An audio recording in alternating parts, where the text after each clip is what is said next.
It has been over 2 weeks since our guest was released from prison, where he was serving 2 to 4 years on a probation violation related to a gun and drug conviction from 2008. During his 5 months behind bars, Meek had Jay-Z, Kevin Hart, Patriots owner Robert Kraft, 76ers co-owner Michael Rubin supporting him to be freed from prison. Since his release, he's spoken out about the need to reform the state's parole and probation system. We welcome Philadelphia rapper and songwriter Meek Mill to the show. Meek, thank you so much for being with us.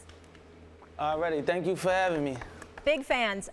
What's your reaction to becoming the face of criminal justice reform? I'm just using my platform for the people that supported me when I was in a tough situation, and I was willing to extend my platform to get a voiceless a voice. You know, I've been on probation since I was 18 years old. I'm 31 right now, and you know, my job, I feel like I got a job to participate to help change these policies and laws that keep people in and out of prison without committing crime. That's just the one part of the system that I've been through, the part I witnessed, the part I experienced. So I thought it'd be good if I reached back out and help some of the people, family members and friends that stood up for me through my rough times. Meek Mill, thanks for being on the show, bro. Let me ask you this question. 10-year-old probation charge, no question about it. It was excessive. It highlights the inequities in the criminal justice system. We all know that. But when people bring up your name, critics have tried to bring up your name. What they point to is probation being violated for about 5 times or whatever the case may be. What's been fair criticism about you in terms of the predicament you found yourself in? And who do you give the most credit for helping you get out from under the flagrant inequity that actually existed with your situation? I give the credit to the supporters. Actually, too, Rock Nation was like big for my situation. They invested a lot of time and energy into my situation. Michael Rubin invested a lot of time and energy into my situation. And the supporters, the people that stood up, that used their voice to keep my situation at light. And I used to watch this show. I watched this show a few times where Skip was on there talking. He was like, I don't understand. He violated probation. The narrative is not about me violating probation. First and foremost, I was found guilty of pointing a gun at 2 cops without a single shot being fired.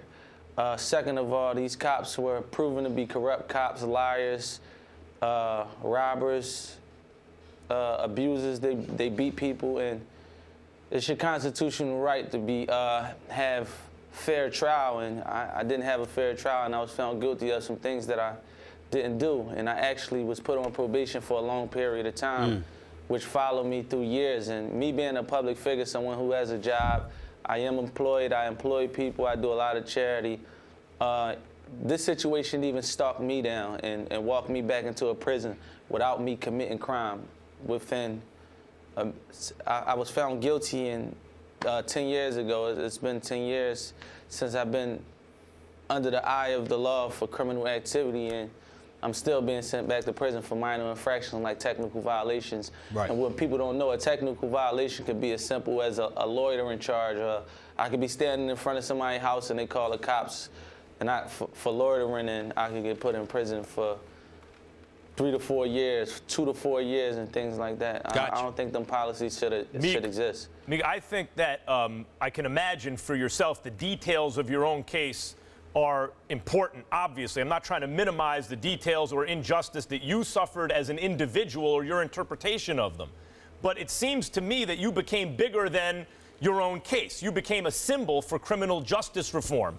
The way Colin Kaepernick became a symbol of protest involving police brutality and interactions with the community of color, communities of color, you became a symbol for an even more important, in my view, issue, which is criminal justice reform, because as you've detailed somewhat here, there's a system in place now that keep young, especially young African-American men, incarcerated for, essentially for life in the system forever, because it's so difficult to get out of it. What does it feel like, I guess the question is, to be a symbol for an issue like this, for it to be larger than the details of your own case? It feels good to be able to help anybody. I always say, if I could help one person, I feel like I did a great job. And I didn't sign up to be the face for injustice. That was not my intention to be the face. I actually landed in a situation where I actually suffered for a long time, and I personally experienced these things, so I believe that I got the information to help make the system a better situation, because the system is erred in certain areas where I think they should be fixed. In my situation, from being a public figure and having resources and powerful people behind me, brought this to attention, and bringing it to attention actually sheds light on other people who has been caught up in the system their whole life and not had any attention shed on that situation or their injustices.